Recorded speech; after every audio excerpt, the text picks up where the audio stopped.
அனைவருக்கும் வணக்கம். இந்த வீடியோ பதிவில் நம்ம பார்க்கக்கூடிய விஷயம் என்ன அப்படின்னா சன் கேசிங் அப்படின்னா என்னன்றது பார்க்கலாம். சன்னா நமக்கு சூரியன்றது தெரியும். கேஸ் அப்படின்னா கூர்ந்து கவனிக்கிறதுன்னு அர்த்தம் ஆங்கிலத்தில். ஒருத்தங்க இதை பற்றி கேட்டிருந்தாங்க ரொம்ப நாளைக்கு முன்னாடி, ஒரு 1.5 மந்த்துக்கு முன்னாடி. ஸோ சன் கேசிங் அப்படின்றது ஒன்றும் இல்லை, சூரியனை நம்ம கவனித்து பார்க்கறது. அதுவும் ஒரு குறிப்பிட்ட காலத்தில் ஒரு குறிப்பிட்ட நிலையிலிருந்து கவனித்து பார்த்தோம் அப்படின்னா நிறைய பெனிஃபிட்ஸ் நமக்கு கொடுக்கும் அப்படின்றது தான் இந்த ப்ராக்டிசிங் மெத்தடோட விஷயம். சூரியன் அப்படின்றது எல்லா டைமும் நம்ம பார்க்க முடியாது. நார்மலாக சூரியனை பார்க்குறா இருந்தால் சன் ரைஸ் ஆகும்போதோ இல்லை சன் செட் ஆகும்போதோ நம்ம பார்த்துக்கலாம். காலையில் ஒரு 6 மணிலேருந்து ஒரு 6:45, 7. இப்போ சம்மர் டைம்ன்றதுனால நல்லாவே கொஞ்சம் ஏர்லியாகவே நம்மளால சன்னை பார்க்க முடியும். அதே மாதிரி ஈவினிங் ஒரு 6:15 ஒரு 7 o'clock வரைக்கும். ஸோ என்ன பண்ணணும் அப்படின்னா நல்ல ஒரு ஓப்பனான பிளேஸில் போய் இருந்துக்கோங்க.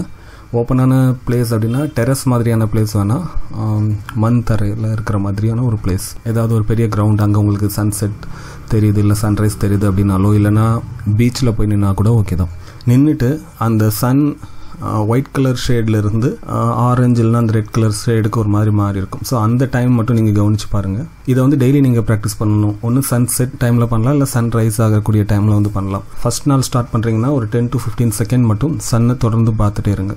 கண்ணை மூடுறா இருந்தால் மூடிக்கலாம், ஒன்றும் தப்பு கிடையாது. எந்த விதமான டென்ஷனோ இல்லை அப்படியே திறந்து உத்து பார்க்கணுன்னோ அப்படிலாம் கிடையாது. ஜஸ்ட் நீங்கள் சன்னை ஒரு 10 செகண்ட் பார்த்துட்டு ஃபர்ஸ்ட் டே ஸ்டாப் பண்ணிக்கோங்க. நெக்ஸ்ட் டே ஒரு 10 to 30 செகண்ட்ஸ் வரைக்கும் இன்க்ரீஸ் பண்ணுங்கள். அப்படியே டைம் இன்க்ரீஸ் பண்ணிட்டு 45 மினிட்ஸ் வரைக்கும் கூட நம்ம கொண்டு போகலாம். இந்த பிண்டாஸ் பாய் சேனலில் ஏற்கனவே ஒரு வீடியோவில் சொல்லியிருந்தேன், இந்த ஹேபிட் எனக்கு உண்டு. அதாவது சன் செட்டை பார்க்குறது எனக்கு ரொம்ப பிடிக்கும்னு சொல்லிட்டு. ஏன் அப்படின்னா அந்த ஹீலிங் விஷயத்தை நான் நிறைய ஃபீல் பண்ணியிருக்கேன். சன் செட் பார்க்கும்போது இல்லை சன் செட் ஆனதுக்கப்புறம் அந்த ஸ்கையோட கலர் சேஞ்சஸ் பார்க்கும்போது நல்லாயிருக்கும். அதாவது அந்த ஆரஞ்சு கலர்லேருந்து கிரே கலருக்கு மாதிரி டார்க்காக மாறக்கூடிய அந்த கலர்.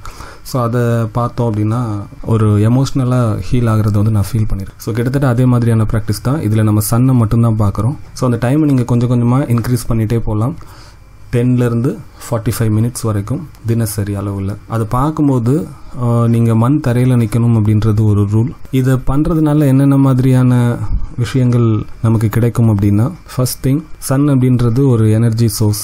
சன்னை நீங்கள் ரெகுலராக பார்த்துட்டு இருந்தீங்க அப்படின்னாலே எனர்ஜி அதிகமாக ரிசீவ் பண்ணிட்டு இருப்பீங்க. உங்களோட இன்டர்னல் எனர்ஜியோட பவர் கண்டிப்பாக இன்க்ரீஸ் ஆகும் சன் பார்க்கக்கூடிய ஹேபிட் இருந்தது அப்படின்னா. ரெண்டாவது விஷயம், கான்சென்ட்ரேஷன் அதிகமாகும். மூணாவது விஷயம், நீங்கள் சன்னை கூர்ந்து தொடர்ந்து கவனிச்சுட்டு இருந்தீங்க அப்படின்னா உங்களோட ஆக்னா சக்கரால ஒரு அழுத்தம் இல்லை உணர்வு கிடைக்கிறதுக்கான சான்சஸ் இருக்கு. பட் இதில் நிறைய டேஞ்சரஸ் சைட் இருக்கு. கண் பார்வை டேமேஜ் ஆகிறதுக்கான சான்சஸ் கூட இருக்கு. ஏன்னா அதிகப்படியான அந்த லைட்டை நம்ம கண்ணால் சென்ஸ் பண்ண முடியல அப்படின்னா கண் பார்வையில் கூட பாதிப்பு வரலாம். இன்னொரு இம்பார்ட்டன்டான ஒரு பெனிஃபிட் என்ன ஆகும் அப்படின்னா, நம்மளோட ஸ்ட்ரெஸ் லெவல் குறைய ஆரம்பிக்கும். இந்த ப்ராக்டிஸ் பண்ணிட்டு இருந்தீங்க அப்படின்னா உங்களாலே ஃபீல் பண்ண முடியும். நான் ஏற்கனவே சொன்னேன், அந்த எமோஷனலாக ஒரு ஹீலிங் மாதிரி உள்ளுக்குள்ள நடக்கும் அந்த சன் செட் ஆகக்கூடிய பார்க்குறது.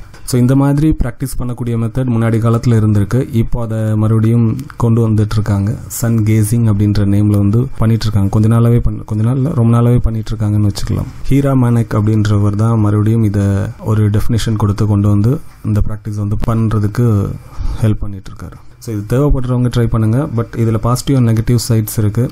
நெகட்டிவ் சைட்ஸ் உங்களோட கண்ணோட சென்சிட்டிவிட்டி பார்த்துக்கோங்க. பாசிட்டிவ் சைட்ஸ் உங்களோட கான்சன்ட்ரேஷன், ஸ்ட்ரெஸ் ரிலீஃப் ஆகிறது, அதிகப்படியான எனர்ஜியை ரிசீவ் பண்ணிக்கிறது. இந்த 3 விஷயத்தையும் நீங்கள் எதிர்பார்க்கலாம் இந்த ப்ராக்டிஸ் பண்ணுங்க அப்படின்னா. இது தேவைப்படுறவங்க யூஸ் பண்ணிக்கோங்க. இந்த வீடியோ பற்றி என்னுடைய பிண்டாஸ் பாய் சேனலில் பிளேலிஸ்ட்டில் போனீங்கன்னா பாசிட்டிவ் எனர்ஜின்னு சொல்லி செட் ஆஃப் வீடியோஸ் போட்டிருக்கேன். அதில் நான் இந்த வீடியோ அப்லோட் பண்ணியிருக்கேன். நெக்ஸ்ட் டைம் இந்த வீடியோ பார்க்குறா இருந்தால் நீங்கள் அதில் பார்த்துக்கலாம். நன்றி.